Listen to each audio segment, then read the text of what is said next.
Je suis fier et très heureux d'être le fondateur de Visconti Partners. Visconti, c'est aujourd'hui le leader en France et en Allemagne, Suisse et Belgique du coaching de dirigeants. Et c'est un métier formidable que nous avons la joie de développer. Alors, l'histoire de Visconti Partners, c'est celle finalement d'un double défi. Le défi finalement d'installer le métier de coach de dirigeant et finalement de développer le coaching de dirigeants en France et dans le reste de l'Europe. Et de l'autre, c'est finalement de construire un collectif autour de ce métier. Je suis Kirsten, de nationalité allemande, depuis 25 ans parisienne, dont je suis très fière. Ça fait longtemps, ça fait 13 ans que je suis chez Visconti. Je m'appelle assez souvent un dinosaure. J'ai rencontré Hubert il y a 14 ans déjà, et puis il m'a convaincu de venir. Et depuis, je n'ai jamais une seule seconde regretté mon choix. Et Visconti Partners a été fondé sur la conviction qu'être dirigeant est un métier. Si on part de ce principe-là, on peut monter le niveau de jeu des dirigeants, de leur équipe dirigeante et d'une entreprise en général. Visconti, c'est finalement le désir d'avoir des dirigeants et donc des organisations et des sociétés qui soient beaucoup plus performantes et donc au service de la société. Toujours des choses à faire, toujours ce qu'on appelle one step beyond, toujours être un pas avant, un pas devant. Et c'est ce que j'aime. Mais si je devais tomber dans la routine, ça me plairait.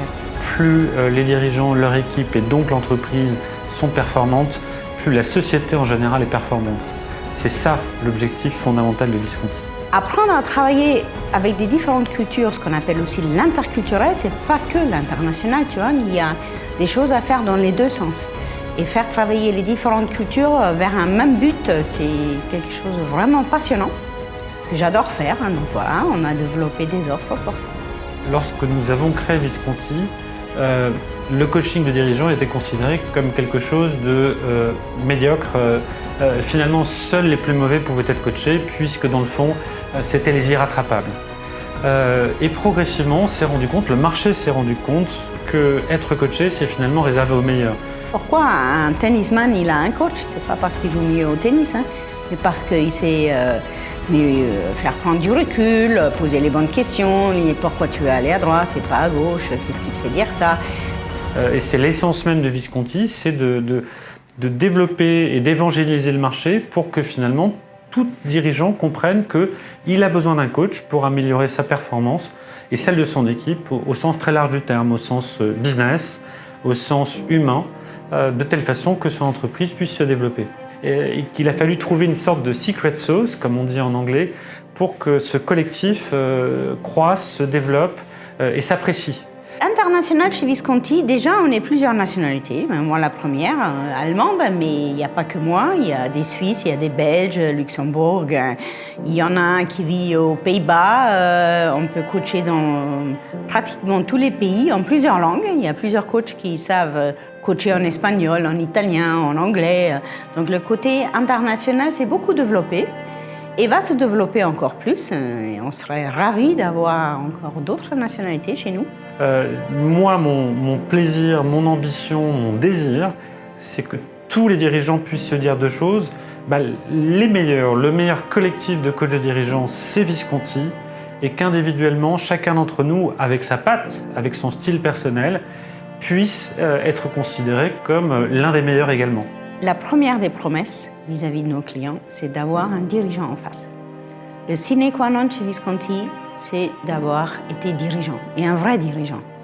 Un vrai dirigeant d'entreprise qui, pas juste le me, myself and I, qui a créé sa propre entreprise, mais voilà la promesse à nos clients, tu auras un dirigeant en face, qui te comprend, qui a vécu la même chose, qui va savoir te poser les bonnes questions et qui va savoir te répondre, échanger avec toi, te mettre en énergie pour réfléchir.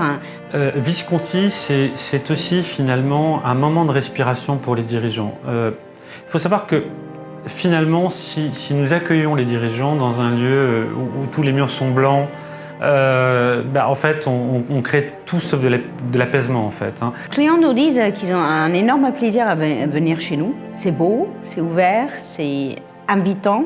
Nous sommes en plein centre de Paris.